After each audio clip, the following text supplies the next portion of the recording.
a bit on our toes in case anything goes wrong, but Yes, we should be right.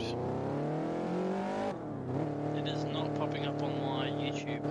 Give it a sec. Just Normally it says- can take yeah, its it time. just says schedule. I have a feeling it's the There we go. schedule. Oh, There we go. we're good now. Yep.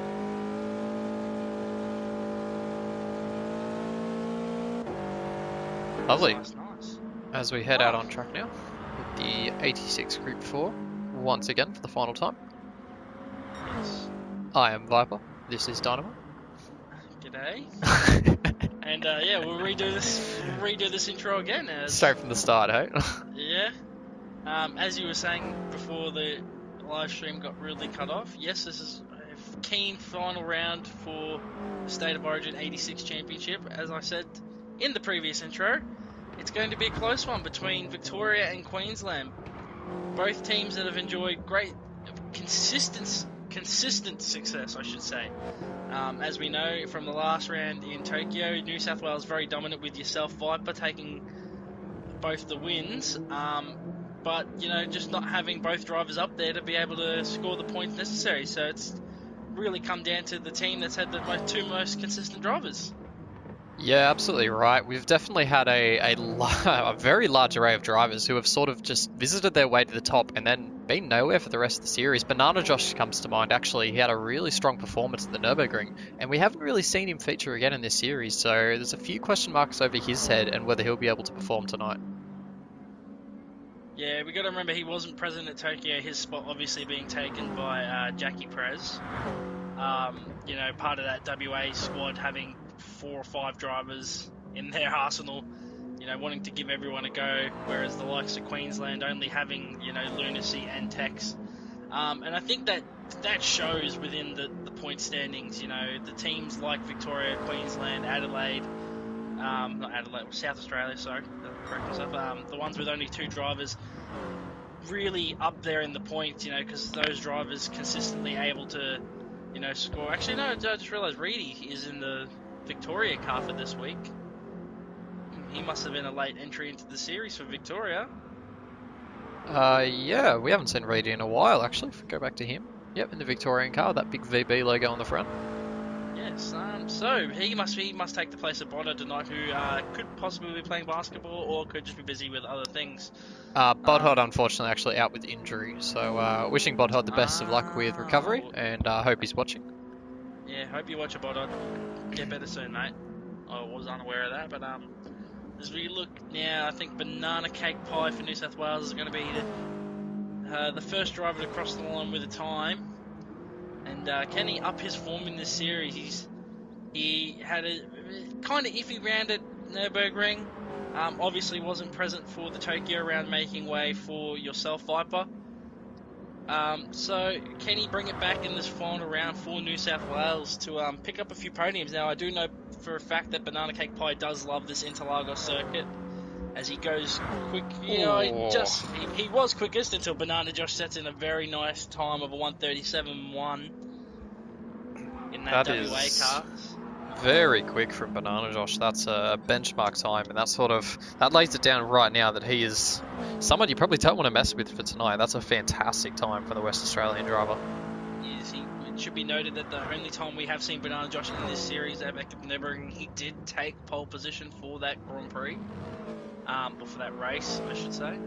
And I think he went on to finish second, if I remember correctly, and he was beat to the line by Lunacy. So hopefully he'll be trying to rectify that today with a pole and a win, and hopefully that boosts his team to the Teams Championship. Absolutely right. And another driver who's just sort of risen to the top of the timesheets this session so far is Blocky, who has managed to slot himself into P2. Currently coming into the middle sector now, he's got a slight toe off the South Australian BKXI just ahead. But Blocky, who has been really prominent in our GT series especially, has been nailing in some really solid results as of late.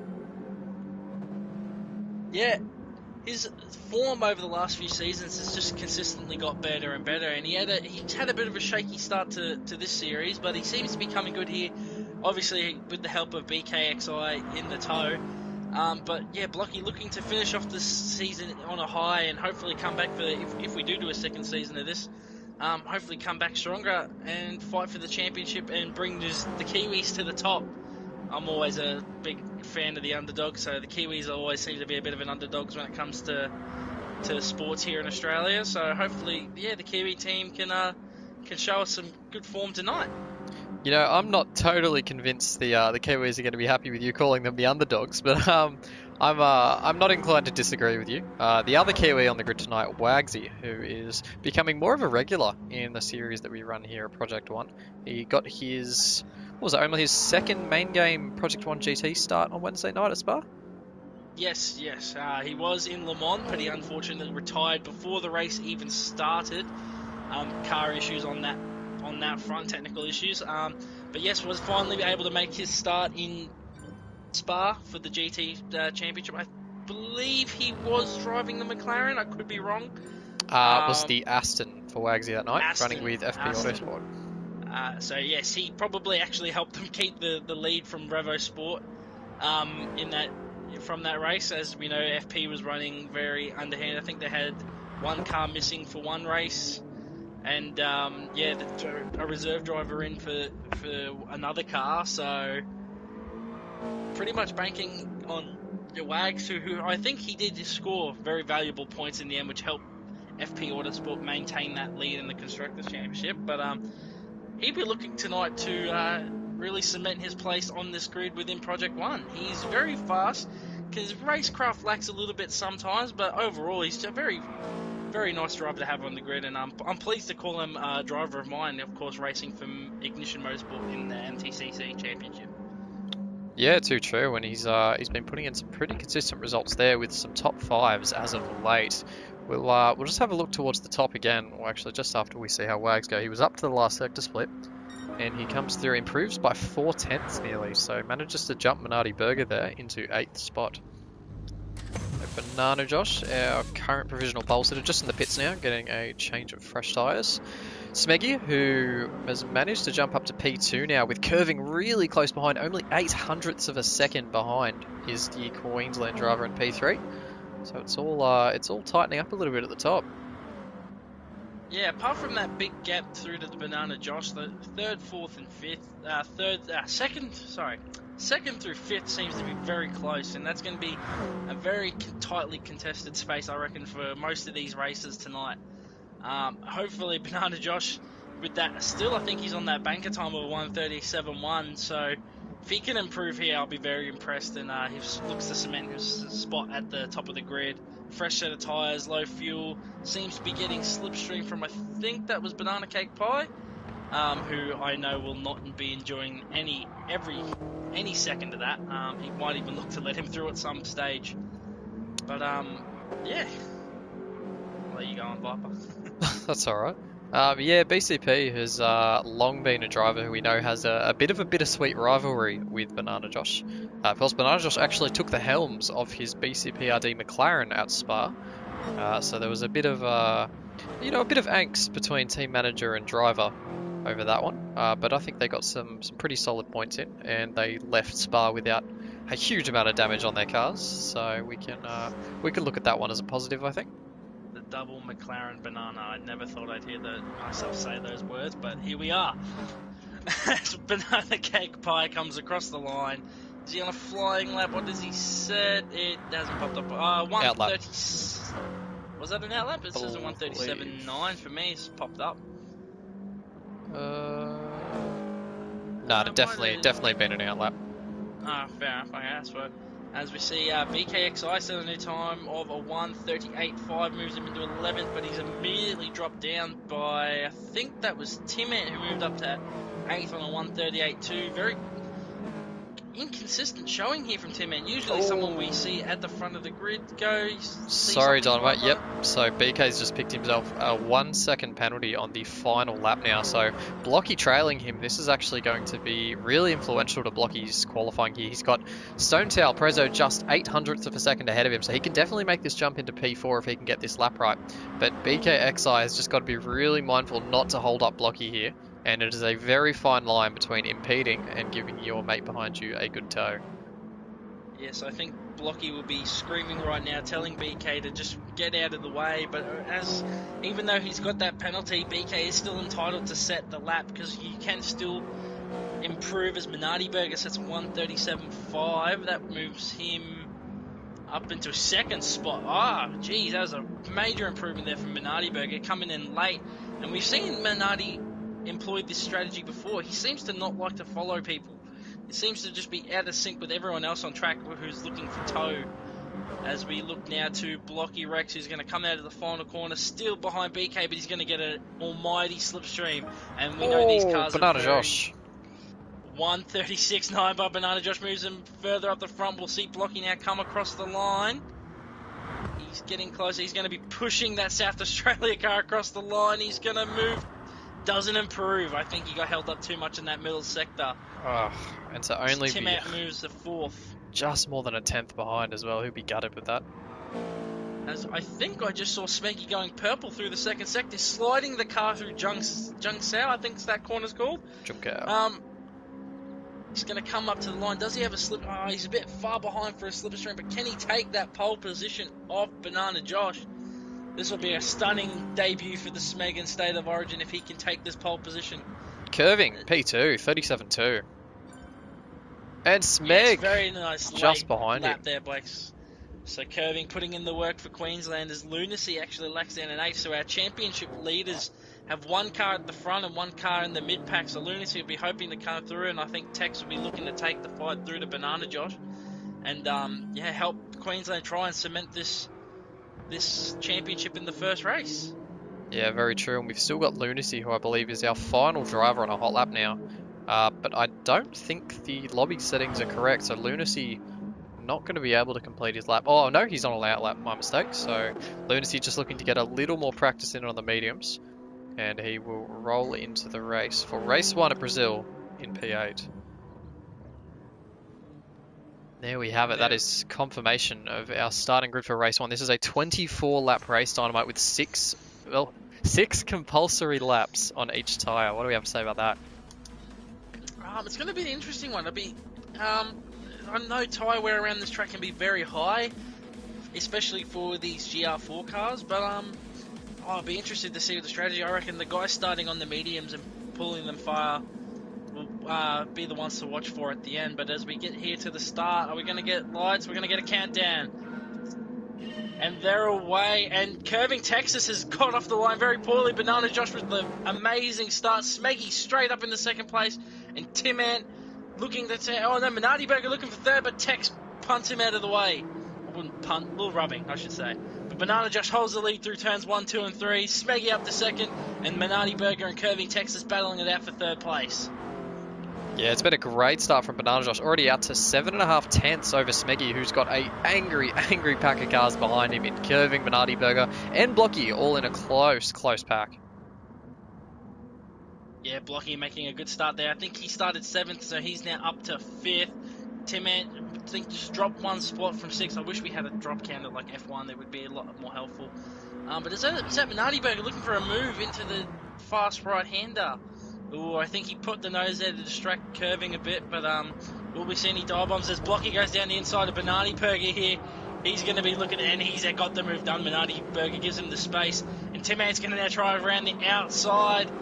I do not know any of these corner names, so apologies to the viewers. Fantastic move there.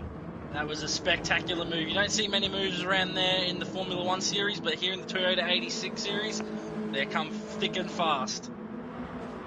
Yeah, that was Lunacy in 7th has made slight progress from his starting position. He'll be looking to get up as he actually gets taken by Banana Cake Pie, who is seeing a decent uprise in form here at Sao Paulo, one of his favourite tracks.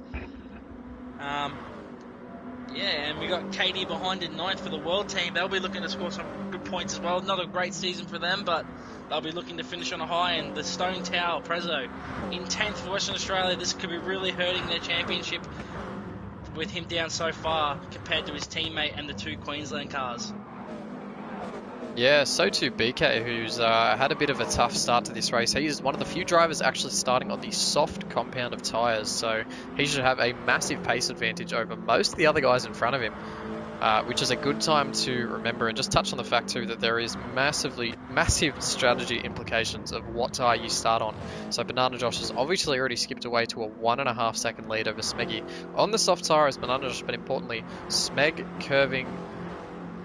There you go. It's just Megan Curving in second and third, who are the highest placed medium runners. So they will be making life difficult for everyone behind whilst maintaining a pretty solid pace. Yes. I guess it explains that bit of a pace deficit for Curving Texas here at the start. He's struggling to hold the likes of Timmy and Blocky behind, but he's doing a very good job of it considering he's on a different compounded tyre. And I think Timmy and Blocky could use this to their advantage. They know Texas is quick. He obviously qualified P2 and just got that poor start, so they could probably use the slipstream and the bump draft to keep themselves within touching distance of Banana Josh, who's obviously on the same strategy as them. But they've got to watch out from behind for Minardi Burger, who actually runs off the track at Junkshour. Now he's going to have Banana Cake Pie looking for a move into turn one that will stay on board here, or with Banana Cake Pie. Will he go for the move into turn one? He'll be looking to hold no hostages here. He'll want to take every position he can and improve as much as he can to get that result he's been looking for. Sets his personal best lap of the race, of course, on lap 3, and he gets through into turn 1 as KD now at the back getting through on the stone tail. Prezzo's running wide, and yes, he's got through, and now BK's going to look to do the over-under. The Stone Towers had a very shocking turns 1, 2, and 3. He's lost 2 positions in the space of 2 corners. It just gets worse for the Western Australian team. Yeah, Prezzo especially just struggling to find any sort of pace at the moment on those medium tyres. You think that probably him and BK just able to work together here. We know that they're pretty friendly with each other, so Stonetail probably just in 2 minds to sit behind BK for now, maybe pull up to the back of KD, who's also on the medium tyre, and just make some inroads that way. They've already got a large air gap up to Lunacy in 8th, who is 1.4 up the road now from KD, so a less than ideal start for our back 4 drivers. Yeah, so just to butt in there, Tim Ant and Blocky have now, or Blocky was trying to get past, but Tim Ant has made it past Curving Texas, and Blocky tried to follow him through, but was pushed out by Curving onto the curb and lost momentum, and Curving was able to keep 4th position off him. So Curving becoming a bit of a block in the road here for the soft compound runners. Banana Cake Pie, and then we got Minardi Burger on the medium, so showing similar pace to Curving Texas. But none really showing the pace of Smeggy on those medium tyres. Smeggy able to obviously not keep with Banana Josh, but keep ahead of the rest of the other soft runners, and actually he's got a 1.2 second gap over Tim Ant. So things looking very good for the Smeggy and the New South Wales team. Could they snatch one here from Queensland and Victoria and take the championship away through Smeggy and Banana Cake Pie, who's also showing an upturn in form? It's looking good, especially for the New South Wales team. BCP definitely pulling his weight this time in P6 currently, but this battle pack is far from over. These guys are going hammer and tongs, and it's only lap 4 Dynamo. Yes. Well, you can't expect anything less from the Toyota 86 Racing Series, could you? Oh, it's... I'm just lost for words. Sometimes these guys are going side by side in corners. You do not really want them going side by side through. BCP is looking for any way he can to get by Curving now. He knows he's got a tyre advantage. Looking around the outside of this right-hand sweeper, but just can't quite get it done in behind the battle with Blocky Rex. And here he goes now. There's an overlap down the inside. He chucks it down there. Can he make it stick with the extra tyre grip? Curving still with a nose in there at the left-hander. Yeah, Curving doesn't really want to give this one up, and look who's right behind. You got Lunacy still in 8th, so what normally would be a charging drive, or as Lunacy just gives a big whack to Minardi Burger through the corner. I think Minardi Burger caught him a bit off guard there with how slow he was going. But it's, rather than seeing Lunacy charge through the pack to meet his teammate, we're actually seeing the reverse in Texas dropping through the pack. But obviously those two will come back later in the race on that softer tyre when these guys are on the mediums. And it'd be interesting to see how far these guys can run on the soft, because that will give a good indication to these medium runners how long they can run. They need to run on these medium tyres before they can think about going to soft tyres. Yeah, absolutely right. A lot of these guys running on not the right amount of practice, I guess is the best way to put it. So strategy-wise and where their pit stops will be placed is you know, a bit of a mystery until they actually reach that magical lap. So Banana Josh sort of has the luxury of having that buffer at the moment. He is now 4.5 seconds ahead of Smeggy, so Banana Josh is he's in Cruiseville currently, and he can sort of Yeah. watch what's happening behind and gauge his pit stops based on where those guys go. Well, just looking at his tyre wear and his fuel mileage, he is using less tyre than most of the other soft runners, and a lot less fuel than pretty much everyone else behind him. So he really is in cruise mode. He is dominating this race at the moment, and you know what? This is a very impressive drive from Banana Josh. His team needed him Oh, to step sorry, up this week. contact for P2 there.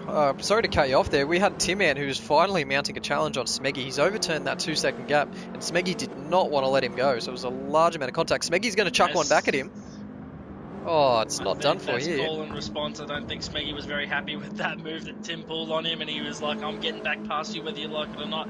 And all this is allowing Blocky Rex, the Kiwi, to get right onto the back of Tim. And will he look for a move in the turn one, or will he wait for Tim to make the move on Smeggy and try and follow through like he did when Tim passed Tex?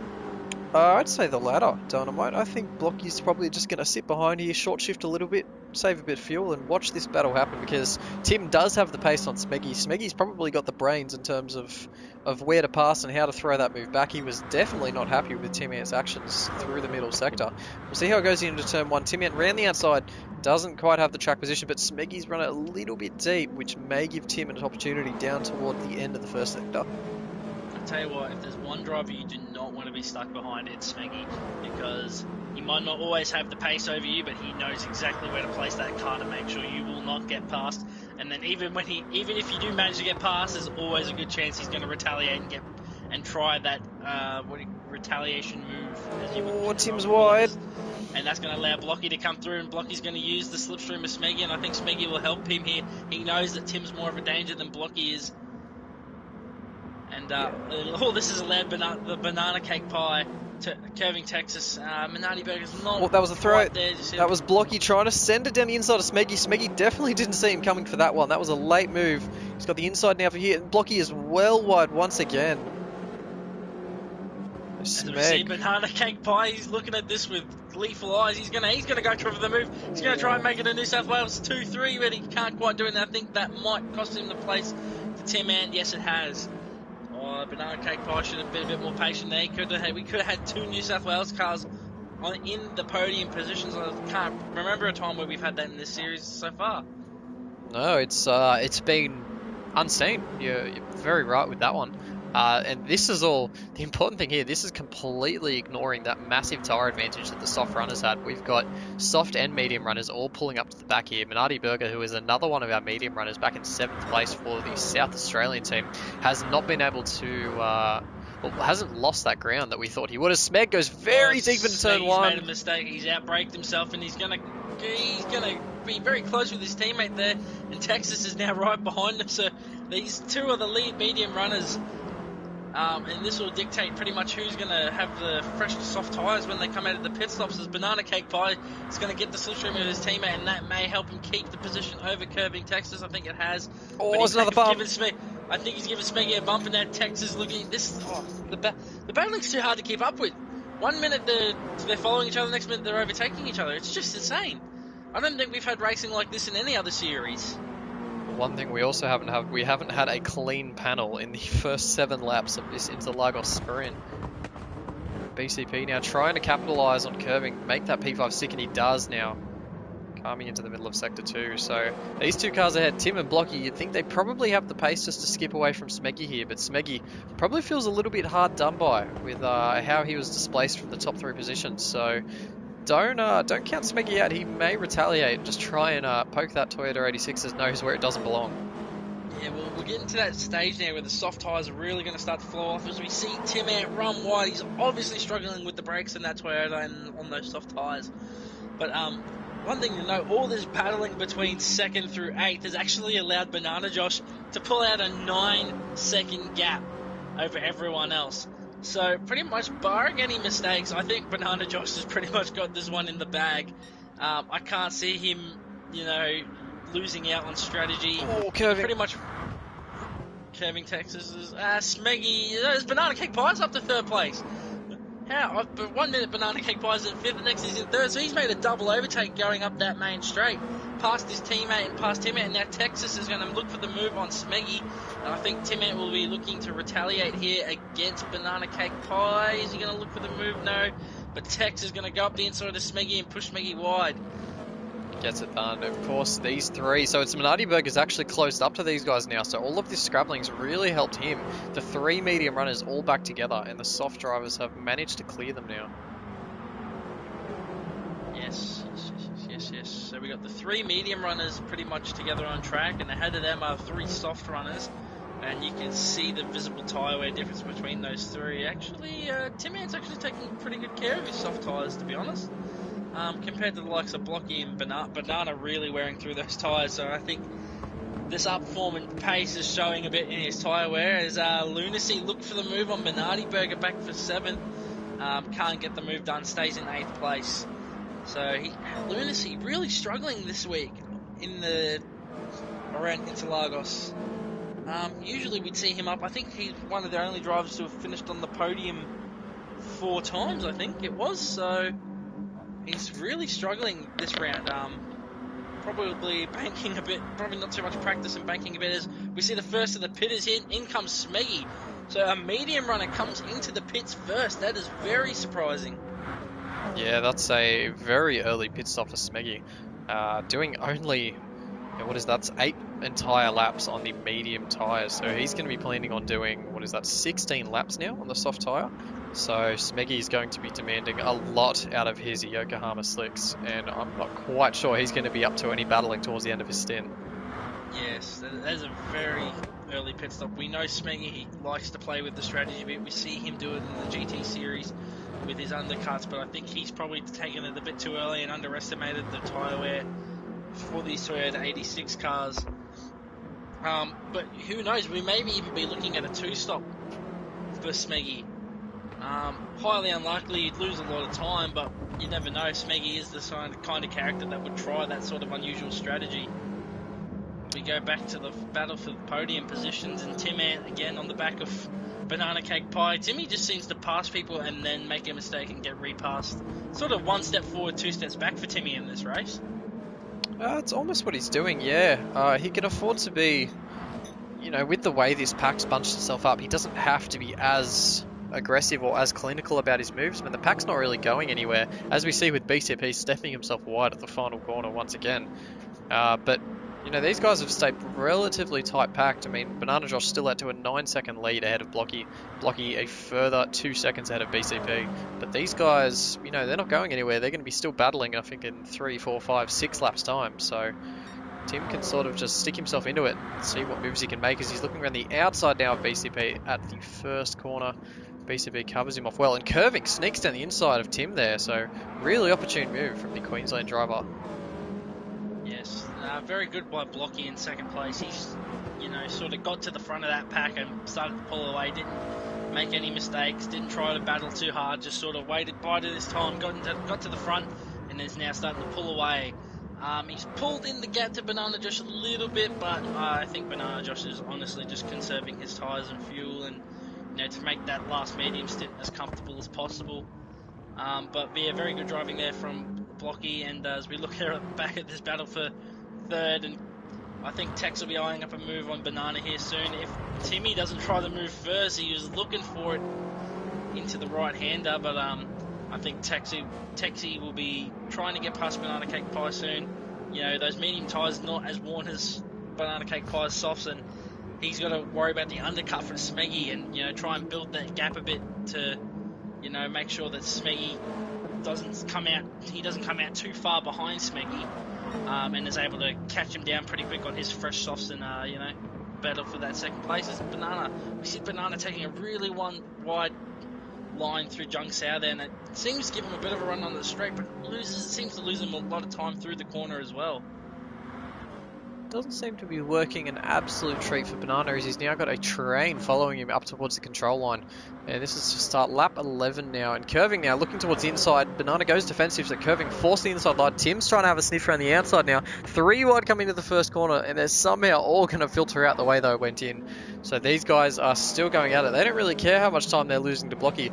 And I think, to be honest, they're kind of losing sight of where Smeggy is as well. If we can go back and just see how he's tracking. So it's a Reedy still back there. BK's taken a pit stop that lap. Oh, he has actually picked himself up over 2.5 seconds worth of penalties. So BK, a fair way out of this one now on the medium tyre. And Smeggy is our man to watch. So he is 44 seconds off the lead, but setting low 38s on the softs. So just look at the times these guys are doing. So he's quicker than any of the other guys now, pretty much ahead of him. So Banana Josh probably got the pace over him, but Oh, sorry to cut in, but Tim Ant's trying for a move on Curving Texas. Can he get it done? He's going to hold around the outside, same as what we saw him do on lap 1. Is he going to be able to hold it this time, though? Out into the curb, and he's going to give him the inside line for the next right-hander, and I think he's got the move on Tex done. Well, they're still side by side. They're going to... Oh, they just can't seem to find an advantage. Tex holds it, actually. That's very good driving there from Tex on the medium tyre. Able to hold it round the outside of that tight right-hander downhill. And but he's run wide on the exit of Jung Sao. And I think that's going to give Timmy the run, and it will come down to who can steal Banana Cake Pie's slipstream. And I think if I was Banana Cake Pie, I'd be giving it to Tex, because at the end of this race, you're going to be racing Tim Ant and that, whereas Texas, we see someone behind. I think it's Lunacy. Lunacy's coming to the pits. So Lunacy now trying to respond to the Smeggy issue. We'll just touch on that in a second. Curving trying to go around the outside of BCP, having none of it. Tim gets a sniff as well, seeing that Curving's going to go a little bit wider. Doesn't quite get anything done with that one. Tim actually has a very good run now on Curving, so this will be another challenge from Tim to see if he can take 4th place off Curving. Closing in now on BCP. This is going to be an awkward 3-wide challenge into turn 3. And Tim just thinks better of it. Tries to get a bit of an over and underdone, but still filtering in. But Bernardi Burger's right there as well. These guys have to be very mindful that that other medium runner in Bernardi Burger from the South Australian team is still right there. Yeah, Minardi Burger there just biding his time. Doesn't seem to be trying to make any moves. Is probably waiting for a mistake from one of these three. As Tex is going to look down the inside of Banana Cake Pie. Will he be able to hold it? Yes! He manages to pull ahead before the left-hander, but I think Banana Cake Pie is going to attempt to come back, but he's now got to watch out for Timmy. As Tex manages to hold the position, and Timmy can't get the Tex runs. Oh my god, I honestly can't keep up with it. The battling is just so intense. 1 minute one's passing the other, and then he's getting repassed. It's just insane. There's Banana Cake Pie up the inside in the Jung South, and he's back in the 3rd. You honestly can't look away from it. Yeah, just got to keep a close eye on how these guys are going. Timmy now up the inside, trying to get past Curving Texas. Couldn't quite get that one done before they had to peel off. And Curving making the first pit stop of that little pack there. And he has burned a lot of fuel, has Curving, so that'll be a very tough one coming into this race. Yeah, and we see, actually Minardi Burger's saving a lot of fuel here, so we could actually see him jump these guys. He's obviously been biding his time, but we're seeing the medium runners come in a lot earlier than I thought they would. I think I severely underestimated how the tyres wear around this track. So I think the medium runners sensing that the soft tyres are lasting a lot longer than they thought, and choosing to dive into the pits early and get that undercut. It just will be interesting to see how the mediums at the end of the race react to compared to the worn softs. So we'll see where Lunacy. Is Tex going to come out ahead? I think Tex is going to come out just ahead of Lunacy, if I'm correct. It's going to be extremely close. So these guys will exit pit lane, almost line astern, and Curving will actually come out just a little bit behind Lunacy now. So the two Queensland cars, line astern on track, 9th and 10th position, both on the fresh soft tyres. So watch these cars towards the end of the race to be absolutely flying towards the front. And we see Smeggy in front of them. He managed to pull a 4-second undercut gap on them. But obviously his tyres will be extremely worn towards the end of the race compared to the two Queensland boys. I think there's about 4 or 5 lap difference between them, their tyres and Smeggy. So this could possibly be the fight for the win. we'll have to see what happens. Banana Josh has got 9/10 of a penalty, so I think he started to push now, and he's pushing the boundaries of the tracks. As Blocky's coming to the pit, so he's the first of the soft runner. All the soft runners seem to be boxing now. And Minardi Berg has actually kept on trucking, so he is actually one of the medium runners who is taking his set way longer than halfway in this race. So he sees the value in having a very fresh pair of sticky Yokohamas towards the end, I guess it could be said. He wants to have absolutely everything available to him to throw at those front runners. And he's going to take a little bit of pain now, but we'll see if this pays off later in the race. Yeah, I think he's been saving enough tyre and fuel that he's going to be able to just push flat out now for the next couple laps, and he probably limit the damage of the undercut. One thing we got to remember is Brazil's a track with a lot of sweeping corners and a lot of fast corners, so having that mid-corner grip is probably more important than losing that time in the pit lane. Speaking of pit lane, got all of these guys now exiting the pit lane, so Tim will be the first of those guys who have come in. He will slot behind Curving, so the two Queensland cars. My mistake, it was actually Blocky who split the Queensland car, so he has come in. And they've all come out behind Smeggy, yeah. Yeah, so Smeggy's made a massive gain on all of them. Blocky has, lost out to Lunacy. Lunacy, of course, on that soft tyre now, Blocky on the medium, so that's never really going to work out for him. No, I think Lunacy's made the biggest, because he was in 8th before the pit stops, and now he's in a net 3rd place. He's obviously made the biggest gain. Obviously, though, that battle pack of Tex and Tim and Banana has lost out massively. Banana Cake Pie losing out massively to the guys he was racing, obviously burning that more fuel and to stay with them. Will we see him make a charge back towards the end? His pace has been a bit lacking on the medium tyre, but I think these Queensland boys, as Banana Josh comes into the pits, and it'll be interesting to see where he comes out in relation to Smeggy. It'll be a long way ahead. Yeah, I think Banana Josh has just built that gap. It'll just be interesting to see though if Smeggy can chase down the medium runner, or if Banana Josh has that pace advantage to be able to hold that gap at a decent amount for the rest of this race. It's going to be about a 12-second gap. Banana Josh really having the advantage in that first phase of the race. Yeah, I think it's a little bit open and closed there for Smeggy, especially because we've got Lunacy coming through, who is catching Smeggy at a very advanced rate. He has set a 37.7 last time out, 37.8 the lap before that. So he is absolutely flying in his Queensland Toyota 86 right now. Curving, following him through, so he has actually he's managed to make the overtake on Blocky. Didn't quite see that one happen, but Blocky, the lead New Zealander, my mistake, currently in the race, is in P6 now, with Tim in P7, will be the next to try and have a go at him. Yeah, so I think we'll see these two Queensland boys pull away from the battle pack that they were in before. Now that they've got fresh soft tyres compared to the medium tyres on the other guys' cars. When they were on different compounds, the reverse way around, they had equal pace, but now we see these two Queensland boys bolt on instead of the softs. And they're just going to, I think they're just going to pull away here. They're going to try and chase down Smeggy for the final podium places and try and seal that team's championship in this race, and then that way it leaves the final race out for them just to have some fun. Absolutely right, and it has definitely swung the direction of Queensland as well. These New South Wales boys are actually looking like a bit of an underdog team to take the round win early on. They were having a really, really good first stint, and Queensland has just sort of rocked the boat a little bit. We'll see what Lunacy's time's like coming through here, a 37.4. And Curving Texas actually setting a 36.9, so he is flying as well in the number 9 Queensland 86. So Curving having the best pace. It's heavily slipstream aided, I think. Yeah, only 3.5 cents. Smart for these two to work together. I wouldn't want Tex, even though I think Tex is showing the better pace, he'll be better off just sitting behind Lunacy, keeping that slipstream, giving Lunacy a bump down the straight, and the closer they get to Smeggy, the closer they can get to, securing this championship. And at the end of the day, that's what's more important than personal pride. Is team's got to come first, especially in this championship where there's no real prize for being the lead driver.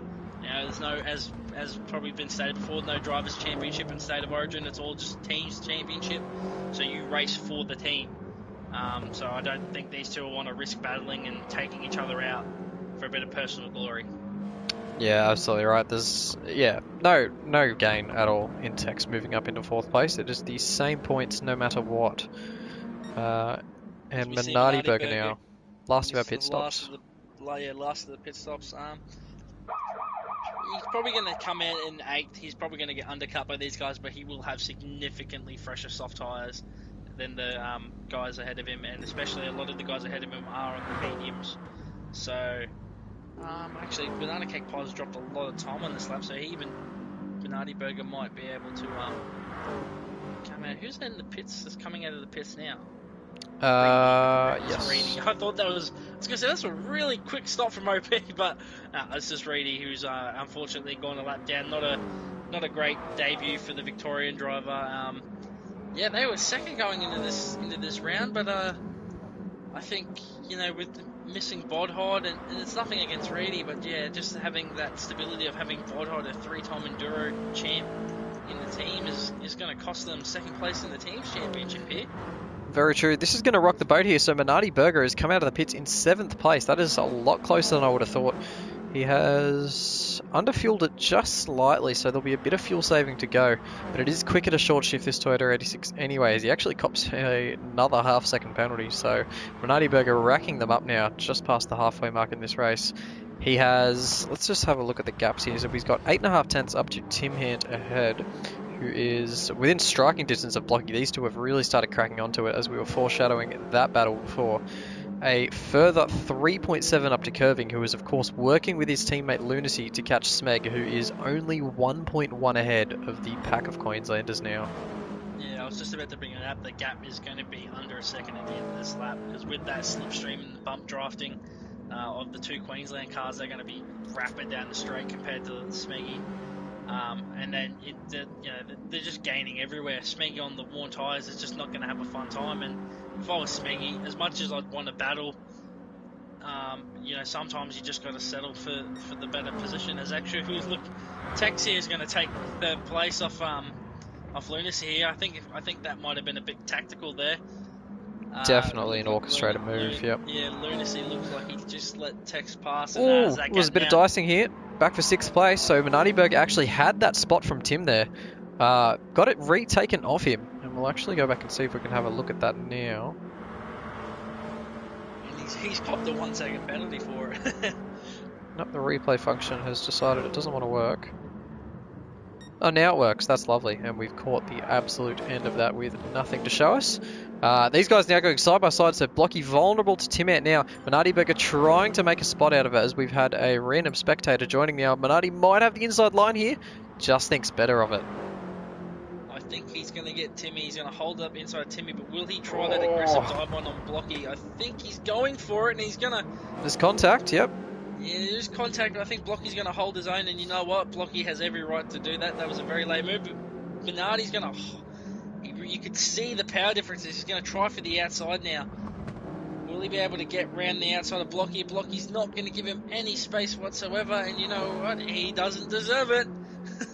If I'm totally honest, I think this is not the smartest display of driving from Blocky and Tim here. Minardi on the freshest set of softs in the race at the moment would be, seconds quicker than either of these guys, and they've decided instead to just bully him up and try and ruin his race, which doesn't really make a lot of sense to me. Risking a penalty, slowing down your own race just to see a state that you're not even fighting in the championship, and Blocky's actually running defensive as well, so none of this is making any sense to me. Blocky definitely choosing the wrong scenario at the moment. Yeah, this is just silly at this stage. Oh, I think we saw these drivers come together in the last round, so I think that might be a bit of bad blood between them. So I think, Blocky has every right to fight for position. Doesn't really make sense to fight for the position, not really, but at the end of the day, I think Blocky still remembers what happened in Tokyo, and he's trying to do his best to make sure Minardi can't, win this race. Not that he really had a chance to score a podium, but hats off to Blocky. If he manages to finish ahead of OP by the end of this race, can we really blame him for putting up the defenses? We see Minardi go for it. That's a silly move. It works both ways, Well, that was... We'll refrain from judgment on that one. We'll leave that one to the stewards. Yeah. So we'll see what happens now. But the two, it's curving. Texas is making the move on Smeggy, and I think Lunacy will look to follow him through. Not this time. No, Let's he'll go get back him and down see if we can see this move. So it was, yep, down the inside of the left-hander, and Smega just kept it ahead, and then curving actually sails it right around the outside of that tight right-hander coming into the final sector, and then manages to get it done on the left-hander. So fantastic move there from curving, and I think that was Reedy as well, just jumping out of the way. And we join them once again on the front straight. So Lunacy looking to follow his teammate through. Smeg trying not to let it happen. Who's actually retaliating at curving. Might get the move done. There's a little bit of side-by-side contact. They keep it relatively clean. Curving running a bit of a narrower line means Smeggy will have a great run coming down to this sector line here. Yeah, Smeggy's going to really struggle. He's got less fuel and less tyres than these guys, so he's putting up a valiant fight, but I just don't think Lunacy actually pushing Smeggy there. He might actually help Smeggy get back ahead. No, only just stays by. Who was that? That was, I think that was Reedy skidding off the track behind. I thought that was Timmy for a second there. That was close, as we yeah. look, Smeggy's looking for another move down the inside. He's really determined to hold on to this second place. He knows what it could do for New South Wales Championship. But yeah, I think Texas made the move now. We're into the twisty stuff, so this is where Texas is really going to use that tyre advantage and be able to pull away from Smeggy. And Smeggy's going to have to start defending from Lunacy now, who has a similar tyre advantage as to what curving does. So sort of fighting a dying battle here, Smeggy. It seems that way. You can sort of just guess and know what's about to happen to him. But he hasn't given up yet. He had a pretty solid run out of that final corner. Curving just actually had the exit nailed. Managed to pull away from Smeggy a little bit more. I would say the middle car in battle packs like these actually have a bit more of an advantage. Obviously, the car behind lacking in track position, the car ahead lacking in slipstream. So it's a nice little middle ground where you can attack where you need and then defend where you have to. Yes. Smeggy's actually cooked it a little bit there. Yeah. And that's going to kill his run through the centre S's. And I think he's going to have to concede the position here to Lunacy, even though Lunacy's not as close. He's a fair way back, yeah. Yeah, he seemed to lose just as much time as Smeggy did. Maybe caught a bit off guard by the New South Wales car running wide. This has allowed Tex to pull a bit of a gap over Smeggy, and he'll be happy against that. But yeah, can't really see anyone beating this man. Banana Josh got 7/10 of a penalty, just cruising out front in the low 38s on this medium tyre. He's been untouchable all race, really. We haven't really seen him since lap 1. Yeah, the moment he skipped away from the lead in first with the soft tyre on, he pretty much had signed, sealed, and delivered that race win to Western Australia. It's really just the battle for the podium now that we're keeping an eye on, as Lunacy is now trying any trick in the book that he knows to get past Smeggy. Smeggy, of course, is a very seasoned defender himself. He knows how to keep someone behind him, and he will not intend on letting this podium go easily. Yeah, probably the greatest driver in Project 1 not to win a championship as of yet. In GT, that is. He's just been really unlucky with some of the car choices and stuff like that. But we know him. He's probably one of the fastest guys in this league. And like I said before, if there's anybody you don't want to get stuck behind, it's Smeggy, because he knows where to put that car to make your life difficult. So we see Lunacy trying to the outside. I think Smeggy's going to ride it wide. He's going to go for the over and under. And it's his typical move through the centre S, put them off through the S's, and then try and get them down into turn 4. He's going to go for the outside. Will Lunacy have to run? I think he's going to have a bit of slipstream too from his own teammate, so will he be able to hold it around the outside of Smeggy through turn 4? He thinks better of it, but again, he's going to go for the over and under. It seems to be a common theme with these cars. You can't really, if you can't hold around the outside, just go for the over and under. Yeah, absolutely right. Well, because they've got a massive amount of turn in and the rear's just that little bit more unstable than you might expect, you can just sort of throw it where you need it to be, and it tends to stick and just sort of follow where you steer it. So Smeg, will know this, of course. He is just as experienced as Lunacy in these 86s, this being their third round now, the final round as well of the Project One eSports State of Origin series. And these guys have actually got to be really careful now, because I've just seen in the back now, it is Minardi Burger pulling up on them. His last time out, it was a 37 flat for the South Australian driver, so he is flying compared to these two. Yeah, I think this will give Lunacy a bit of a hurry up. He knows that if he can get past Smeggy and pull away, that Smeggy will do a great job holding off Minardi and yes, hopefully slow him down a bit with only 2 laps to go. But I think what really hurt Minardi was that fight with Blocky, and it really has cost him a chance at second place here. So the best he's sort of looking at is a third or a fourth. Putting off any penalties he may receive for any incidents. But as we look, is that Lunacy trying again the same move, the over and under? Actually, Smee using a lot of the inside curve there. Could we see him get a penalty for that? Could that ruin his defence here of third place? Lunacy's going to use the slipstream. Going to pull to the outside. Very aggressive on the steering wheel, Lunacy, of that car.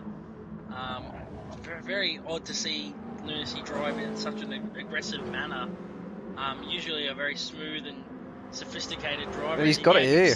He's got it. Smeggy, just no run out of it, no traction out of that corner.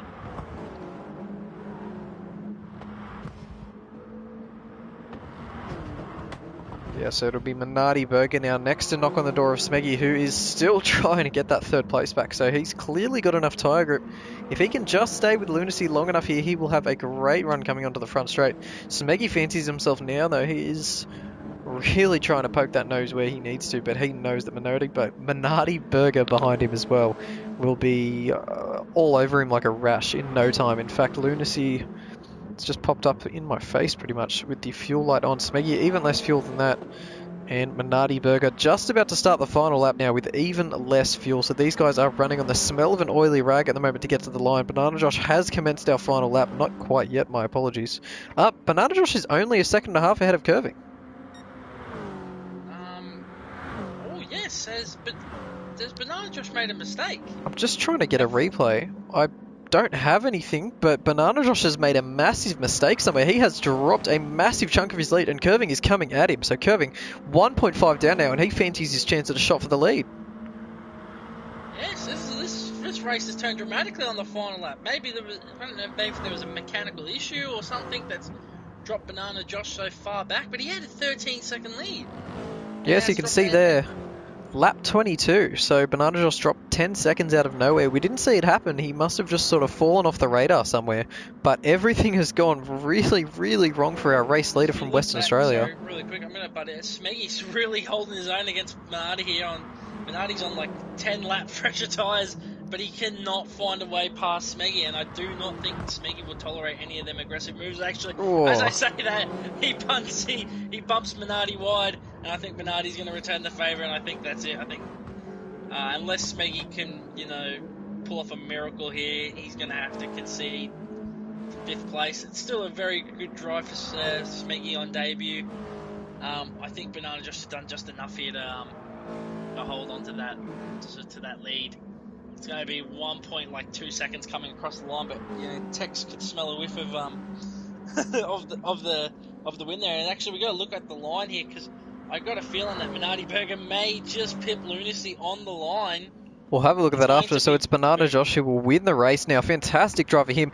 It'll only be a 4/10 gap back to Curving Texas after his penalty. On the line now, and Lunacy stays ahead of Minardi Burger, so a great drive at the end there from Minardi Burger to pinch 4th place. Speggy, with his valiant defensive efforts, will be P5. Blocky, what could have been for the New Zealander, will come home in 6th, with Stone Towel coming out of basic obscurity to pick a P7 as the second of the West Australian drivers. Tim Ant, one of our front runners early on, finishes up in P8 with massive damage. I can only assume that was him spinning across the line. BCB in P9. KD was the first of the world drivers in P10.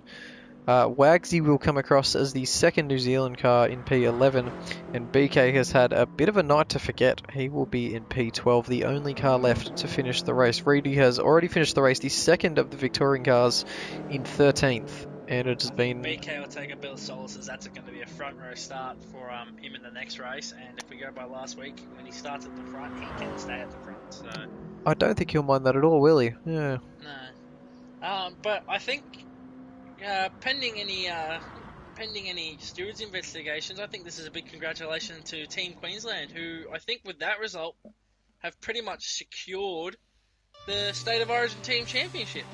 I believe you are right. It has been a dominant Because display from them. They've been, the standout team. That's how you win championships. And full congratulations to them for pulling off I will a just great title win. confirm that because it was 158 points going into this race, and I don't remember what the point scoring is for this series, but that would extend their lead massively over both Western Australia and Victoria.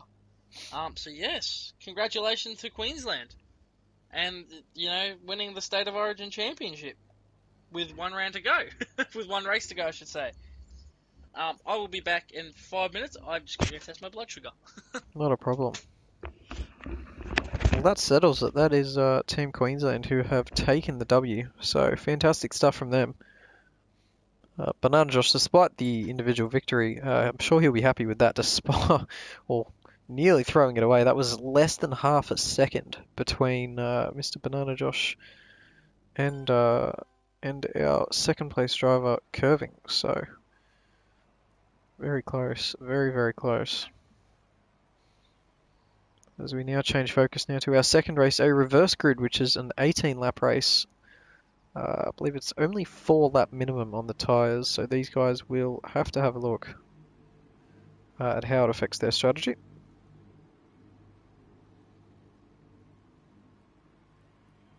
Just having a look at the points after that one.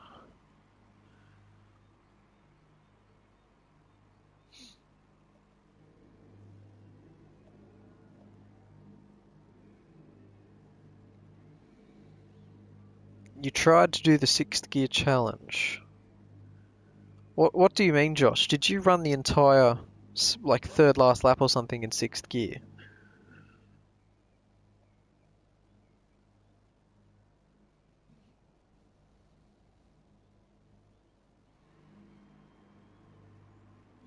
That would be crazy if you did. And yes, Kane, huge ups to Team Queensland. That is the big win you were hoping for. You really did. So that wasn't a mistake. You actually ran that lap in 6th gear. Oh my.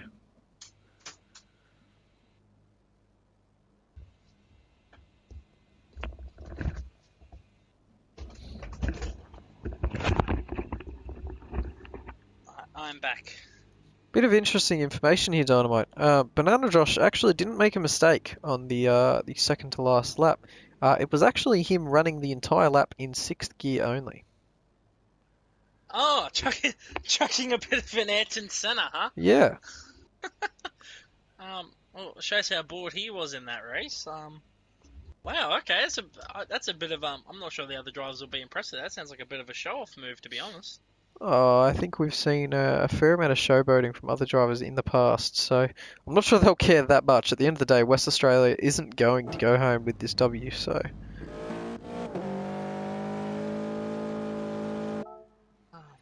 Okay, I'm gonna go do a couple laps and see what we got here for this Interlagos track here.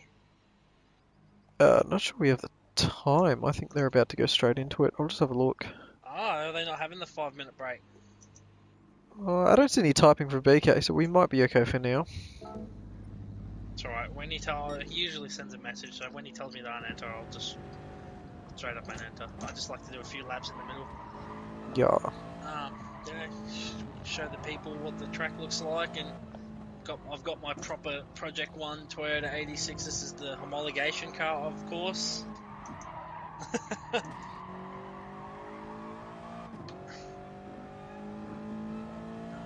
A lot of overtaking moves into this corner here. Seeing lots of people run side by side and using a lot of the exit curb. Not something I personally like to do, but through the fast downhill left-hander, flat out in these cars into Jung Sao, which is very nice corner in these cars. You can really flick these cars at these tracks, get the rear end out, and then onto the really long main straight. These are technically the final corners, but they're flat out easy flat. So along the pitch straight, lots of undulation at this track. Come into turn 1, braking at the 50-meter board. Down in the second gear is what I like. Getting it turned in right on the curb and then taking it flat out through here in third. And I've been told to unenter, so I will get the hell out of here. You've had your marching orders. Very strict, these admins. They do not like random civilian cars on the track. No, we've seen when that goes wrong before, so fair enough. I'm gonna crack open a cold one here, and by a cold one I obviously mean Pepsi Max.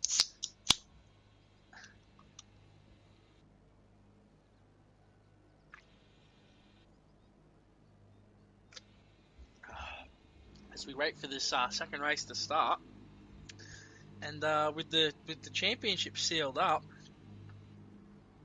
I think this is pretty much a race for fun now. I don't think there's going to be many championship battles. I think the fight for second will be fairly close, with Western Australia outscoring Victoria. I don't think that would have been enough to get them ahead of Victoria, but if they can outscore them majorly in this race, I think they might just pull it off. And same with New Zealand over South Australia. But Minardi Berger finished fourth, so I think South Australia will hold on to that fifth place. Yeah. So it's really just a fight between Western Australia and Victoria for second place.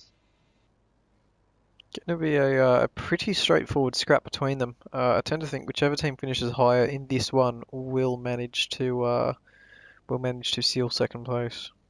And I agree with you there. Yeah, just looking at the results, Queensland, no wonder they're the champions. The only team to have a car finish on the podium in every single race so far, with only one race remaining. So we'll see if they can keep that streak up. They're also the only team to have a double podium, and they've had two of them now.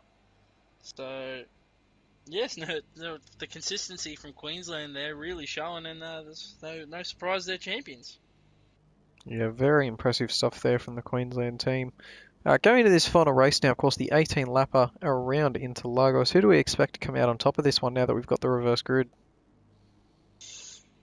It's tough to say. I reckon we'll see a strong showing from BK. He showed that last week not last week, 2 weeks ago at Tokyo. When he starts from the front, if he doesn't get involved in any incidents, he'll more than likely stay out the front. Expect to see the likes of Lunacy and Tex obviously come through the field. Tim Ant starting mid-pack, expect him to be up there. Prezzo as well. Had a bit of a poor showing in race 1, but he might be able to bring it back in race 2. Banana Cake Pie, we saw him pretty strong in the first race, so starting closer to the front now might be able to get into the lead and hold it there. It's really anyone's game, to be honest. So there's definitely a couple of guys who could show their nose up the top. My prediction is probably just for Lunacy to manage to get his way to the front, probably in a very, very late race scrap. But Lunacy is definitely my pick for this final race. I'm going to go with a left field pick, and I'm going to say Prezzo. Prezzo?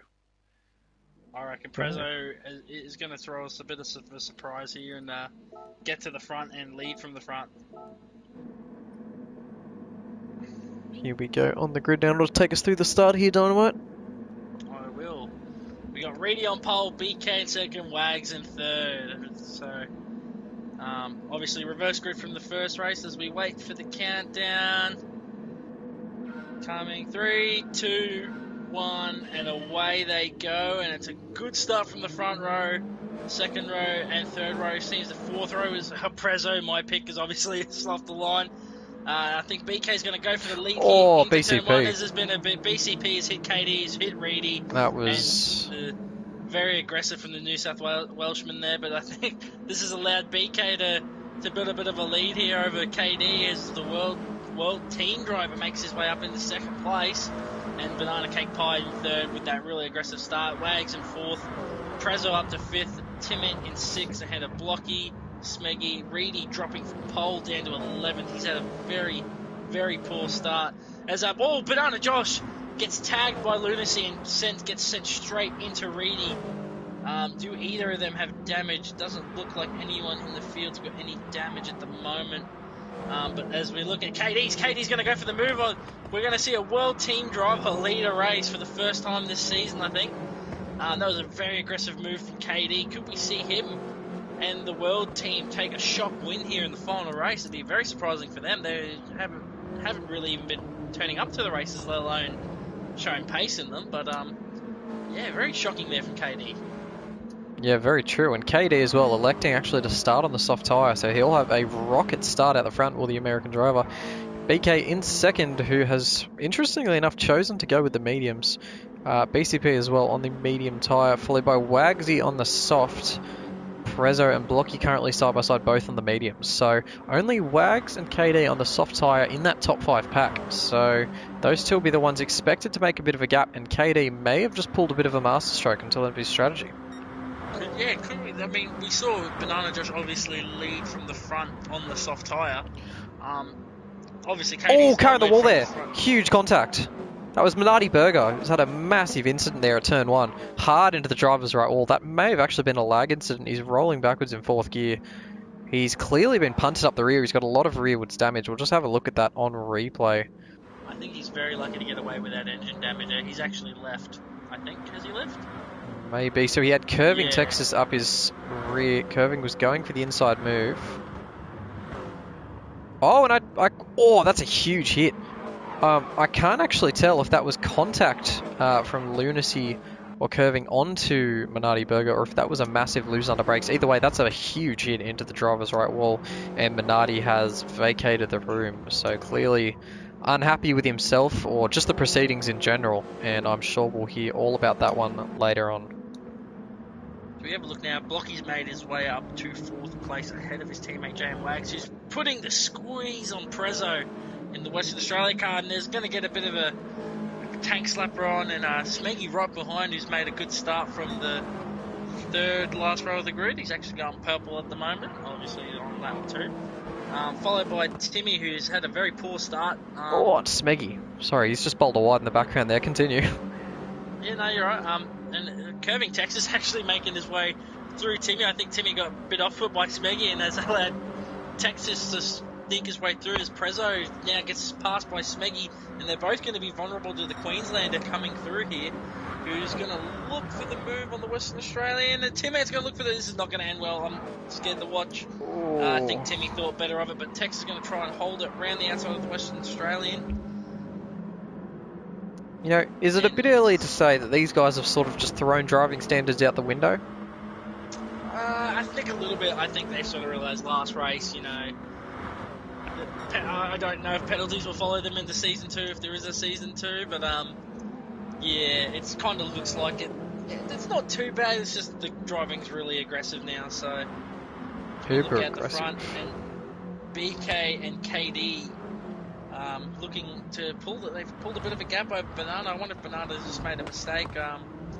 And Blocky right behind him, and there's a big gap back to Wags. Wags managing to hold on to that 5th place, and he's a bit of a cork in the bottle. He's doing these front 4 a favour by holding these faster drivers behind. Really showing his stuff, probably putting his name out there for a drive in the GT Championship, which is obviously the pinnacle series for Project One. You know, he's already in the junior feeder category of the MTCC. And he put his name up for the state of origin for his country of origin, Kiwi land. Very wide on the exit there. Doing a solid drive here in 5th place. And it looks like Smeggy's going to come under pressure. This is just a big slipstream train down this main straight. Smeggy's going to come under fire from Prezzo. Prezzo's going to come under fire from Tex. Tex is going to come under fire from Tim. And then there's a bit of a gap back to Banana Josh and Lunacy. Reedy having a very poor start from the start of the race. He's not had a very good debut weekend here for Victoria. From pole to 12th. We give you a bit of love there, Edie. You deserve better than that, but just a bit of bad hard luck as he slides through turn 1. And he's like, if I'm going to finish last, I'm going to put on a show doing it, so... Well, he might as well. Of course, this will definitely be a night to forget for Reedy.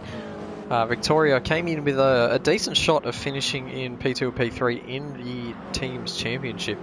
Not so convinced that'll happen now. We'll just see how the points turn out. There are still another 14.5 laps to go. Just heard a car actually absolutely revving its guts out coming up the hill in Sector 2, so don't know where we heard that one from. I'm not sure. Wags has actually managed to pull back in on Blocky and Banana. Is he on soft? Yes, he is, so that explains how he's been able to draw them back in. But Katie's actually pulled out a gap over BK. It's nearly the 2 seconds, so I think he's dropped the hammer a bit here, and he's decided that now is the time to go. Could we see a surprise win from the world team here in State of Origin?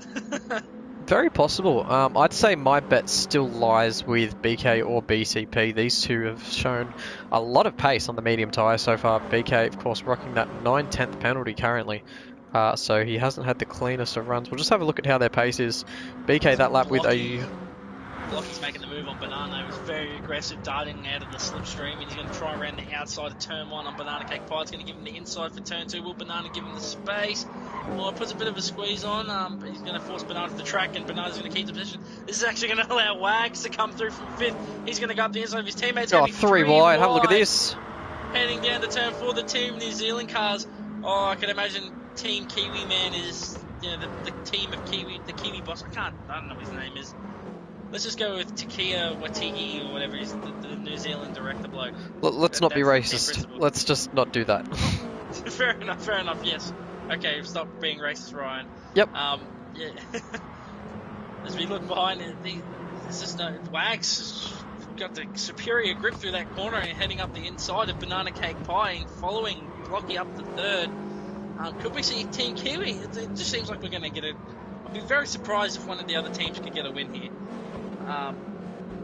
They seem to be getting held up, and they haven't really made any progress through this race. They've been too busy battling each other.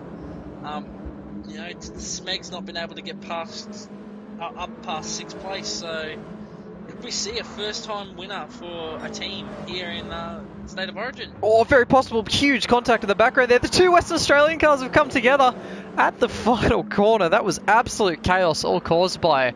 I couldn't tell you. They're going 3 wide now towards the line. Banana Josh with the inside. Perezzo in the middle and Lunacy around the outside. Who's going to have the better run. It actually sweeps around them to take the position, but this isn't done for. These guys will not have that coming into the first corner. I think it's Tim Ant now who has a prime time view for all of this. He'll just watch it and laugh, I'm sure, as Tim Ant does. And they've all kept it relatively well behaved now into that first corner. Prezzo cutting it very fine on the inside curb. We'll see if we can't just go back and have a look at what happened there. So it was Prezzo and Timan who went side by side through the penultimate corner, and it was Timan with a huge moment actually tagged Banana Josh and nearly spelled chaos for all of them. Yeah, I don't think Prezzo's doing his teammate Banana Josh any favours here. He's obviously the quicker driver. So I think for the sake of the team, we should let it through, and Banana Josh has been able to get through Prezzo making a mistake and running wide, but that's also going to allow Tim Ant to come through to 10th place. Banana Smeg, now the highest running of the front runners, he's made his way up to 5th. But KD really extending that lead up to 3.4 seconds now over BKXI, and Blocky Rex who's made his way up to 3rd. James, really strong showing here from Team Kiwi in this final race, running 3rd and 4th, possibly could be on for a double podium here depending on how strategy plays out. But Wags really showing these team bosses for the GT World Championship what he can do when on a good day. He just needs to work on his consistency, but he's showing that he's got the pace, and on his day he can fight with the top guys for race wins. I think important to remember here as well that despite the fact that we do currently see actually is there's 3 cars now coming in, so Blocky, BK and Smeggy and Curving as well all coming in, so fair chunk of cars. But it is actually Wagsy who is one of the only front runners currently on the soft tyre, so that is an advantage that he will lose come the second half of the race. That's I think it's important now that he starts to increase that gap while these guys are in the pits. They're all going to come out next to each other, and So many of them in the pits. So many. Banana Josh's fuel saving and BK's fuel saving compared to some of the others is astounding. Pit lane, I think this is the busiest we've ever seen a pit lane in the state of Origin. I think That everyone's is just 8 decided. cars in the pit lane currently, so you are very right. And who's going to Blocky? No, not Blocky. Who's going to come out first? I guess it's BK. It's BK. BK's come out first with, I think that might be BCP who's actually managed to come out second of those cars. Smeggy. It is Smeggy. my mistake, it's just Smeggy. BCP stayed out. Smeggy. Yes, so Smeggy's actually been able to jump both New Zealand, not both New Zealand, just Blocky in the pit stops, but Blocky will not take that. He will be looking to get straight back past. Yeah, absolutely right. We see about a 33-second gap to the leader from BK, 32-second gap, I should say. KD, will he keep it going, or will he come into the stop for the medium tyres? It's hard to decide. You'd want to stay out there on the soft and run them as long as you can to limit your damage on the mediums, but the longer you stay out there, the more that BK and the rest are going to undercut you. He would have been banking on them being all close to each other and battling. I think it's probably right to say from KD that he could stay out there for one more lap, but then I think he has to come in. He will have a slight tyre advantage being on medium tyres with the way that they wear and the longevity of the tyre, but it's going to hurt KD for sure. He's just got to put the pedal down now and make sure he's setting consistent lap times until he has to make that stop. Yeah, as we see Banana Cake Pie come into the pits, I think so. He's the second last of the medium runners with only Prezzo remaining.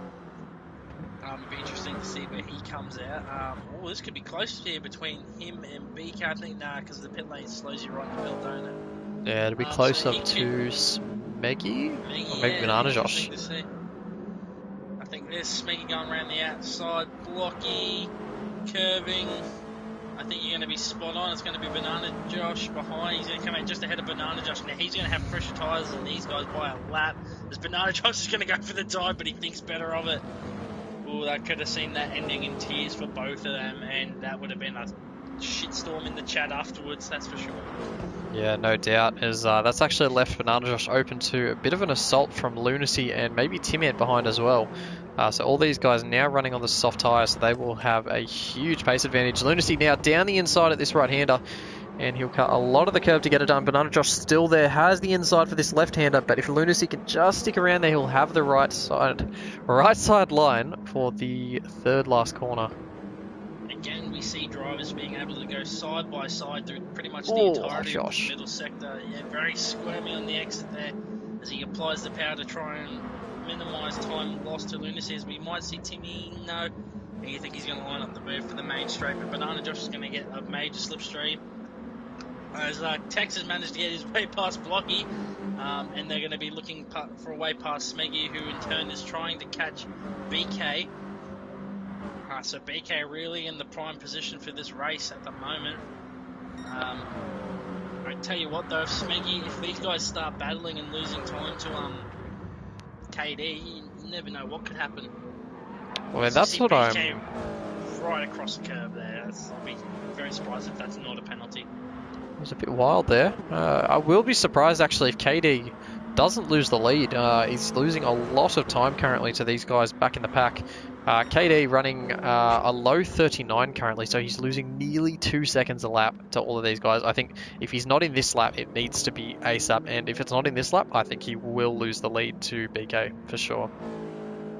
Yeah, well, I mean, at this point, looking at how close they are on track, as Tex goes up the inside of Smeggy into the fast right-hander, and he's going to get the move done. Tex showing some real pace here, and he's, I think Tex he's probably going for a win here. I think he's now showing the pace and, being able to make those passes when they need to be made. But yeah, with the gap between BK and the three behind him, if KD comes out behind BK, he's going to lose not only the race win but a podium, because he'll obviously be on the medium tyre. So he's extending the stint as we see Prezzo come into the pits. So he's the last of the medium runners to come into the pits. It's just Wags and KD could. Oh god, I wish this game had a safety car so we could get a surprise winner here. Should you imagine safety car come out now and KD and Wags of pit come Would out be way ahead of the interesting. guys? And Wags as well is actually running quicker than KD ahead, so I think that's definitely a sign for KD that he needs to be coming in ASAP. He's just dropping time hand over fist to the guys behind, and Wagsy is actually making inroads on especially KD, but he's probably, yeah, he's not lapping that much slower than the pack behind. So that'll be interesting come the pit stop time, which is hopefully for the two cars ahead this lap. And we got a major fight going on here between Blocky, Curving, and Smeaky. They are going to battling head and toe here for fourth place, which is what nets second place. As Blocky manages to get the over and under on Smeaky and put the squeeze on him. So Smeaky goes from fourth to sixth, and now Blocky will be looking for a way back past Curving Texas. All this is allowing BK to extend that gap he's got over them. It's currently sitting at about 1.3. We did see them get it down to 0.9. So they're squabbling here. They just need to work together, and they will draw the South Australian car in. But it's only going to take teamwork. But it's all well and good. But once these drivers put the helmets on and get in the car, it's every man for himself, really. Yeah, absolutely right. We know, of course, a lot of these drivers are using communication in the middle of the race just to make sure that they're on the same page and not doing anything stupid or holding each other up if they are on the friendly side, we'll put it. One thing I actually can't believe is the lapse of communication for KD, who has again continued on the soft tyres. So I just do not understand currently what KD is thinking by continuing. He is absolutely going to lose the lead at this rate, with Wagsy in behind as well. Wags that lap actually took 8/10 out of KD. Ahead of him. So surely he would be seeing the time that Wags is taking out of him and knowing that it's time to come in. Because BK lapping still at high 37 pace. That was a 37.962 last time by. That is quick enough to comfortably overhaul the lead that KD and Wags have in the field. One thing I'm going to look at here is that Tex has caught onto the back of BK, and Blocky and Smeggy are not far behind. So could we see a battle here that could see these drivers lose some time to KD and allow him to keep the lead? Is this what KD's been holding out for, waiting for some of these faster drivers to come up to BK and start battling with him for the net lead of the race?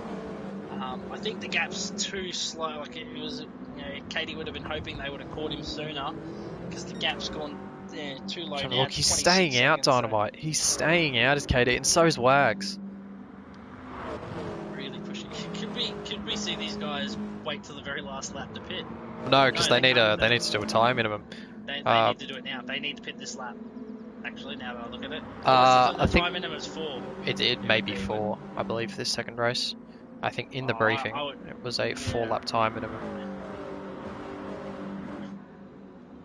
As we see Tex here, Tex and BK battling it out for the net lead. Tex is probably going to look for the move into turn 1. He thinks about it. He's going for it. He's going a very late move. I think he caught BK a bit off guard, and I think BK is going to try and hold it there. BK gives him way through. Yes. That's very kind there from BK. I don't think I would have been so forgiving, as Blocky's now going to make his way through as well. And so, unfortunately, I think for KD, he's got 2 really quick drivers now that are going to be chasing him down. And I think all said and done, he's probably going to come out behind Banana Josh and Co now. So yeah, it'll be interesting. That's for sure. Yeah, just unfortunate. It was looking so good for the world team. I just don't think they played their strategy cards right. No, and I think, like you've alluded to now, actually that was a huge white bolt by Banana Cake Pie there, so he's only just avoided losing a spot to Lunacy. Banana Josh went straight down his inside and took a spot there. We'll look at KD here just to see if he takes a position. Wags has had a bit of a moat behind him and lost a bit of time. KD will continue, so he is still trucking, which again doesn't make any sense. Wags has elected to come in this lap, so Wags sees the sense. He knows that this isn't going to work out for him any longer. I've just actually checked, Dynamite. It is a 5-lap tyre minimum. So if KD doesn't pit at the end of this lap, it's actually a disqualification for the world team driver. So he'll have to be making sure he's onto that and not leaving anything up to interpretation for the rulebook, as it's a pretty slam dunk penalty. Yeah, as we look here, BK's managed to get back past Blocky, and now Smeggy's looking on the outside of both of them. Could we see? Oh, Oh, it's contact there. That that's was... a very late move from Blocky and Smeggy using a lot of the inside curve there, and now they've got Banana Josh right on them, and this is just allowing Tex to pull away. Is he sealing the fate of the rest of them? And Queensland's going to get yet another race win to round out the season.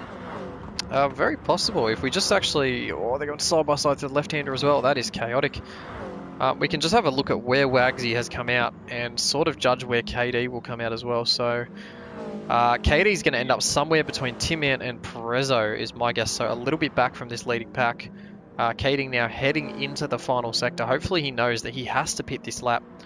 We'd hate to see someone get disqualified after running such a strong race. But I just cannot fathom why he has chosen to stay out this long on that soft tyre. He will have much fresher tyres than the rest of the pack behind him. No doubt he may be able to make some moves, but that medium tyre will be, he hasn't got the time to use it as he comes around now. And he finally does make his pit stop, so he knows he has to stop, and we will see him relinquish the lead to Curving Texas, who is now coming through Juncker. With a 1.5 second advantage to BK, so I think it may be KD towards the end now. He's got great pace on that everlasting soft tyre, it seems, from curving, and the battle pack behind BK is never ending. Yeah, it just seems Blocky, since he got repassed by BK, he's been dropped back a little bit as we see Banana Josh now made it ahead of Smeggy. Banana Josh is going to be very quick to make the move here on Blocky, I think, and I don't think Blocky will want to let him through. He's going to close the door on him going into the corner. Smeggy's going to look for the outside, but he knows better than to try around the outside of Banana Josh. And then not very BK's made a mistake. BK's made a big mistake there at the front, so he's absolutely binned his 1.5 gap and picked himself up a penalty. And Blocky is suddenly right in this one. This is going to be a very intense fight for second place here. These drivers know they got really nothing to lose now. It's all going to come down. We got like 5 or 6 cars battling for the second place. Tex is gone. He's made the move at the right time, and as we see Banana Josh, I think he's going to try the move on the inside of Blocky using the slipstream of BK. And we got like dual racing. Was it? It's Banana Cake Pie. Oh, out of nowhere. Inside of all of them. I don't think Banana Josh is going to like that. And they're going to force each other wide. Oh, that's terrible. That's put Banana Cake Pie. BCP will be very fuming about that. I'm sure the stewards will have a very dim view of that, but we'll wait and see. We'll have a quick look at the onboard, actually. This has allowed BK to again extend his lead to about 6/10 with Banana Josh far behind. Will Blocky go for the move? He's given Banana Josh a quick bump, but yes, we see that's just an unfortunate Banana Cake Pie with the rough move, but. It was actually he managed to keep it clean coming through that right-hander. It was extremely opportunistic, but he kept that move clean coming to the inside for a 3-wide overtake. That was a stunning move from BCP. Really unfortunate that it ended with a banana split. We're going to turn 1. BK showing Banana Josh the same respect he showed BCP by giving him the outside and, not giving him much room to work with. That's allowed Blocky to come through to third. You just get the feeling here that these guys are not going to act very favourably towards Banana Josh. Actually, that's a bit far from Blocky, chopping the nose off there just before the braking zone. And these guys have got to be careful not to retaliate to him too much. Yeah, we don't want to see too many incidents, boys. Please keep it clean. We want to see good racing. Let the stewards do their job. And hopefully they do. That's Blocky being, again, very opportunistic. Down the inside. Smeggy. And will Timmy try for the move as well? He's a bit far back. So Banana Josh is going to...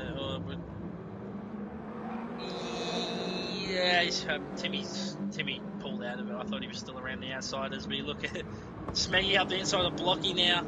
Oh, Smocky's got the inside for the next one though. I think I just created a name, Smocky. Smocky.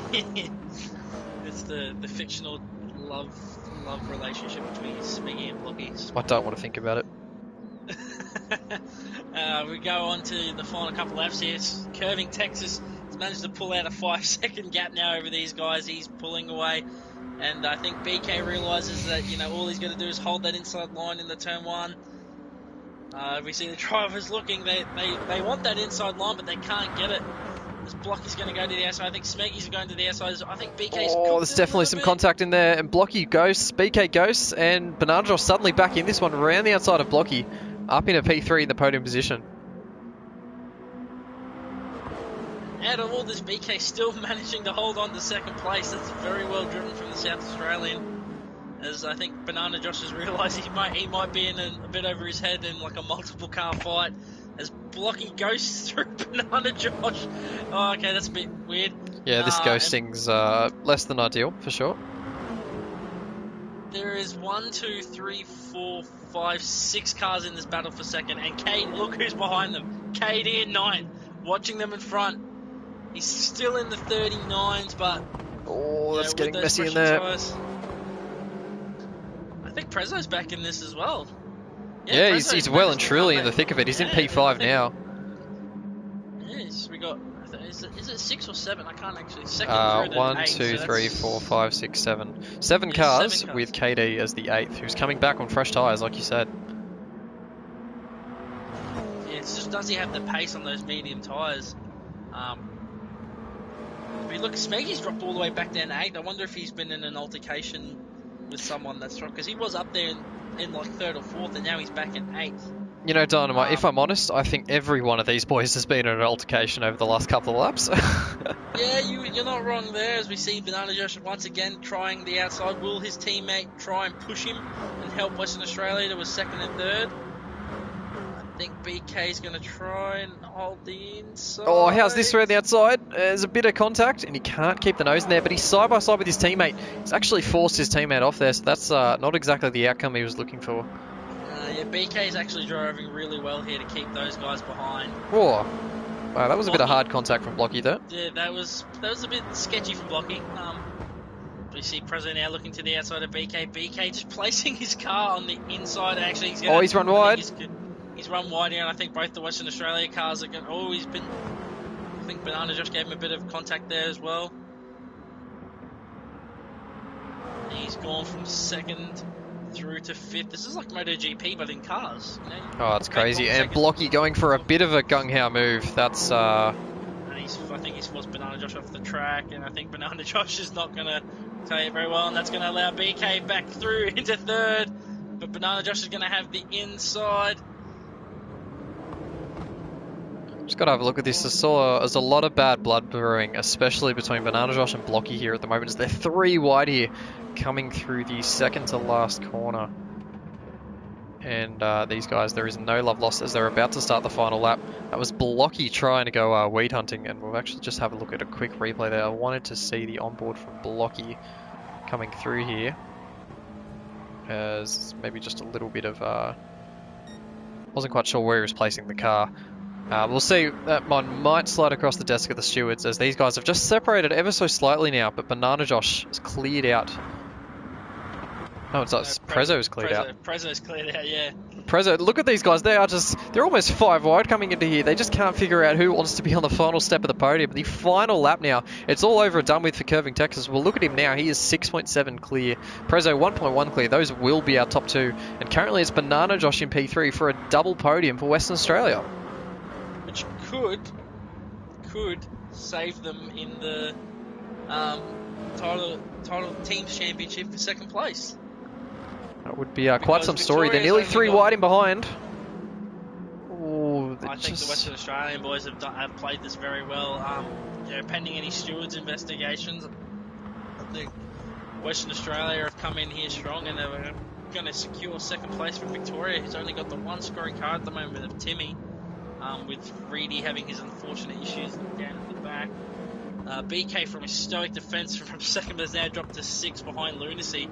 Lunacy being sort of the not the dark horse, but just the quiet achiever and all this, has come up from about 9th place up in the 5th, and he could even snag 4th by the line if he gets a run on Timmy. Oh, and that was BK with a huge moment there coming into the final corner. That will open the door for Smeggy if he can nail his run.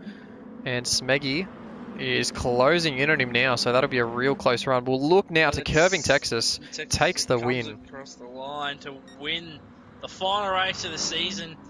And it's going to be Stone Tower second, depending on if he can get rid of those penalties. No, Banana Josh No, gets it. unfortunately, Banana Josh gets second. But that will be pending a steward's investigation, I can almost guarantee. Tim Ant takes fourth, Lunacy fifth, Smeggy sixth, BK seventh, Blookie Rex eighth. KD, from that amazing start, to only finish ninth, I guess I don't know whether he'll be disappointed or happy. JM Wags 10th, same sort of story, running at the front most of the race, just strategy put him behind. Banana Cake Pie with Still a the fight damage. here. It's a fight between Reedy. We've been missing out on this the whole race. Reedy and Banana Cake Pie going at it. Here we Look at go. this. They are Good going on for you sheep guys. stations. It is literally the final two spots. These boys are not letting these incidents and these bad races knock them down. They are going for it. Can Reedy get the run and get Banana Cake Pie going towards I think he the does. line? He's got it here. I think going to be close coming to the line. Reedy's Oh, got Reedy's got the 8/10 penalty worth though. of penalty. No, that won't be enough. I mean, he can't get that. He won't get it, but it'll be personal pride to get him before the line. Can he do it? Can he get ahead of him? I don't think so. And I think he realised it was less a bit well played by those two right at the end.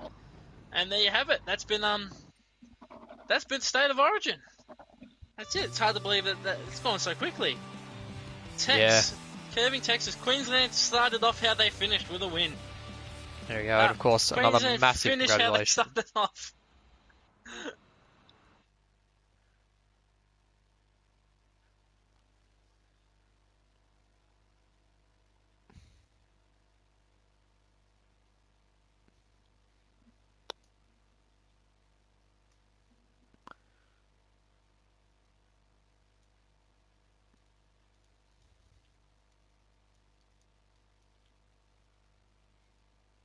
That's alright, I got a code. And we'll just leave it at curving. I know Lunacy probably not too favourable in being involved in the interviews. A bit of a Kimi Räikkönen type for those who know him. There you go. So we've just got curving in. And I'm sure he will pass on our congratulations to the entire Queensland team and everyone that made that happen, as we'll just save the replay. I dare say there's going to be a lot of guys not too impressed with that one. And here he is, the race winner, and of course the second driver of a Queensland domination, Curving Texas. How are you? Yeah, good. Was a fun race. Well, both races tonight, pretty quick, pretty fun. Yeah. Oh, sorry, I was about to sneeze. Tex, you had a very interesting first race. Obviously, having that poor start, dropping back a bit, and then still being able to make your way up into second place. And then Banana Josh kind of dangling the win in front of you. Oh, I honestly was confused. It was like 12 seconds, and then all of a sudden I was like, oh, there's a lap car in front of me, and then I was like, hang on a minute, what? But I knew he had fresh tyres and stuff, and I knew that he was. Well, you made up for it in the second race, being the only driver to really, make the moves stick. And then, once you hit the front and the guy started battling behind, you just sort of took off and away you go. Yeah. So, how was that second race for you? Oh, well, obviously it was, fairly action-packed. I knew that the reverse grid was going to kind of put us in that kind of position where there was going to be a big pack at the end of the race. I had to stick with the mediums in that first stint. I felt like, even though I think Banana Josh used the softs in that first race, I still felt like the mediums were the way to go. The only way you can sort of pull off the softs is if you get, that kind of a lead that he did. But he was just too quick for us all today in terms of actual raw pace.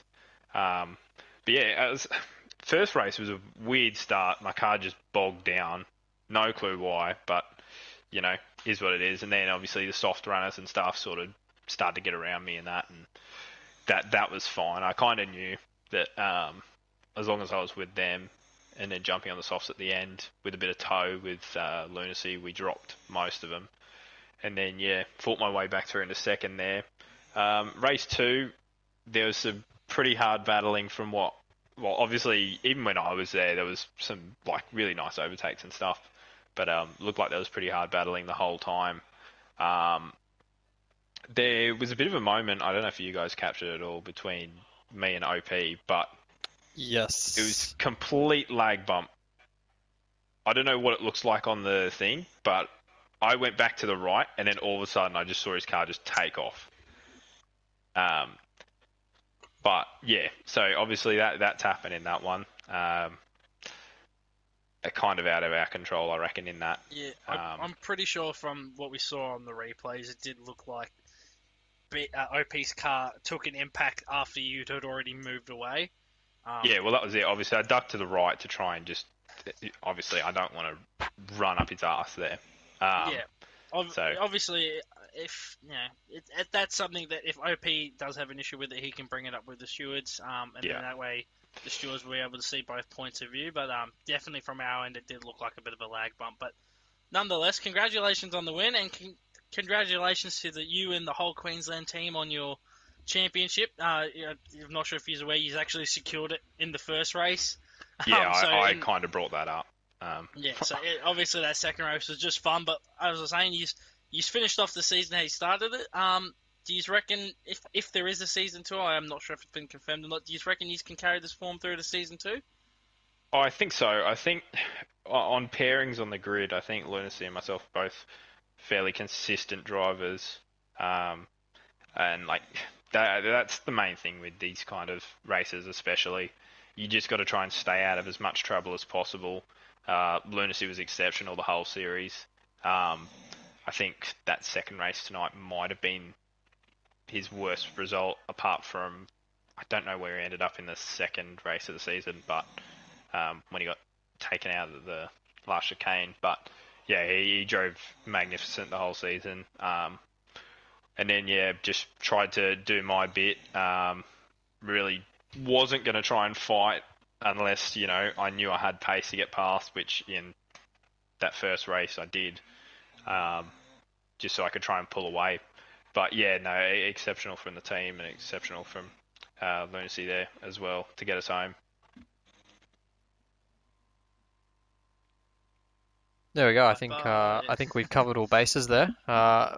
Thanks for joining us after that one, Curving. I'm sure you've got a very exciting race at Blue Moon coming up to prepare for on Wednesday. So we'll let you go and prepare how you wish for that one. So thanks again for that. Thanks, guys. I'd just like to thank my sponsors, Forex Gold, for that one as well. I don't actually drink it.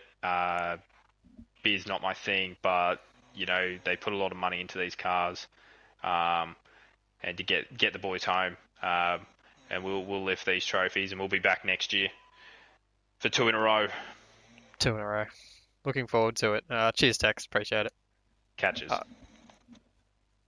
And I think that draws a close to tonight's stream. Thank you again, Dynamite, for being in the box. That's been a very fun series of where we carried two of the three streams, and you actually had all of them. So Yes, yes. It was fun to be involved in. It was good to take a step back from the racing and jump into the combox. I needed a break. I think I'm racing like 6 times out of the 7 days of the week, so it was good to take that step back. But I've enjoyed it. I've thoroughly enjoyed it, and I think if I could commentate on any series, I'm glad it was this one. absolutely, it's non-stop action, and I'm sure if you guys enjoyed this at all, be sure to join up with the Discord and get involved. You can see the Instagram handle as well as the Twitter Project One Esports on the M6 in front of you. I've been Viper, that has been Dynamite, and we'll catch you guys at the next stream. So thanks all. Thanks, guys.